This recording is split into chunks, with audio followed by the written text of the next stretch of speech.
In today's video, I'm going to teach you how to contact Podia support. If you ever need help while using Podia, the fastest way to get assistance is through the chat widget you'll find in the bottom right corner of their website or inside your Podia dashboard. Start by opening Podia in your browser. If you're already logged into your account, you can do this from your dashboard. If not, you can also access the same chat on their main site. Look to the lower right of your screen for a small chat bubble or message icon. Click it to open the chat window. When the chat opens, you'll be greeted by their AI assistant, Penny. Penny is designed to help with common questions, quick troubleshooting, and pointing you to relevant resources. Type your question clearly and include details that help describe what you're seeing. For example, mention the page you're on, what you clicked just before the issue appeared, and any error messages. The more specific you are, the faster you'll get a useful answer. If you have screenshots, those can be helpful too, as long as they don't include sensitive information.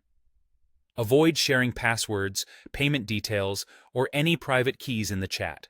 Often, Penny will provide a step-by-step suggestion or a link to a guide that solves the problem immediately. If the answer doesn't address your situation, keep the conversation in the same chat window. You'll see an option to escalate the conversation so you can talk to a real support agent. Look for wording like "talk to a person," "contact support," or a prompt that offers to connect you with a human. Click that option to move beyond the automated assistant.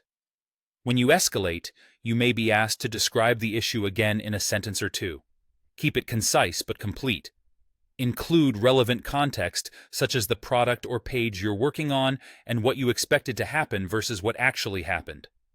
Staying logged into your Podia account while you chat helps the support team understand your setup more quickly.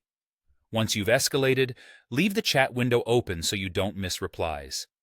If you need to step away, you can return to the same chat widget later to continue the conversation. Your history will still be there.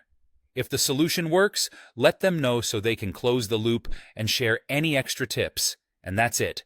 Use the bottom right chat widget, start with Penny for quick help, and if you need more, escalate to a real support agent right in the same conversation.